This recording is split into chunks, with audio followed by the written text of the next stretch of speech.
Some of you are not in love with the person in front of you. You are in love with the imaginary version you have created in your head. You are dating their potential, married to their promises, and defending a future that does not even exist. Wake up. You cannot keep suffering today because of who you hope someone will become tomorrow.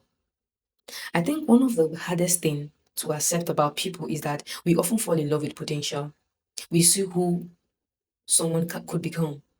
We see their good heart, we see their talent, we see their dreams, we see the person they might become if they change certain habits, healed certain wounds, or finally took life seriously.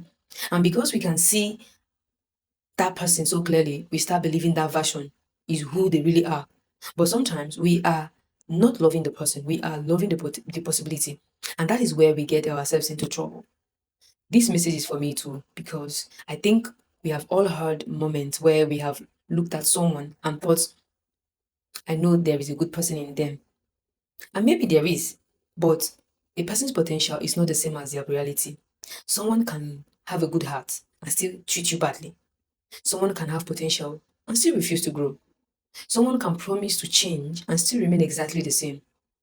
And at some point, we have to stop judging people by who we hope they will become and start paying attention to who they consistently are. Because potential is not a promise.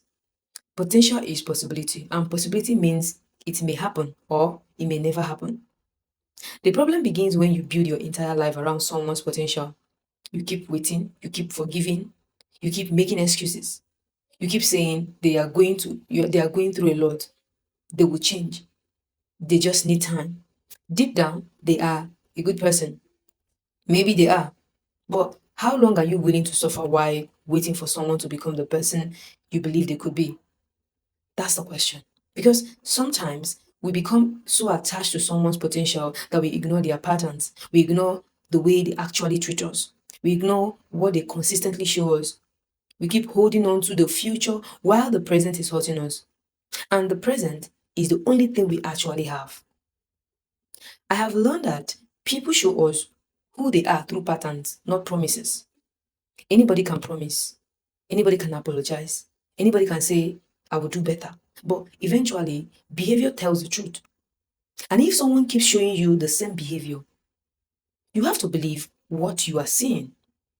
Not because people can't change, they can, but because real change is demonstrated. It's not just spoken about. The person you are waiting for may exist one day, but you cannot build your life around a person who has not become that person yet. And this applies to friendships, relationships, family, even ourselves. Sometimes we see potential in ourselves too. We keep saying, one day I will become disciplined. One day I will take my goals seriously. One day I will change. But potential means nothing without action. And that is the uncomfortable truth. The woman or man you could become is not the same as the person you are choosing to be today. See, the older I get, the more I realize that we have to love people for who they are while accepting that we cannot force them to become who we want them to be. You can encourage someone, you can support someone, you can pray for someone, but you cannot grow for them. You cannot heal for them. You cannot make their decisions for them. And you cannot keep sacrificing yourself while waiting for their potential to become reality. See, sometimes the most loving thing you can do is accept people as they are and then decide whether who they are is someone you can continue to have in your life. That is not cruelty, that is clarity because you don't owe your entire future to someone's unfinished potential. So ask yourself this question. Am I loving this person for who they are, or am I holding on because of who I hope they will become? Because sometimes the person you can't let go of isn't the person you actually have. It's the person you keep imagining. And at some point, you have to stop falling in love with someone's potential and start paying attention to their reality. Because you deserve to build your life around what is real, not around who you hope someone will become.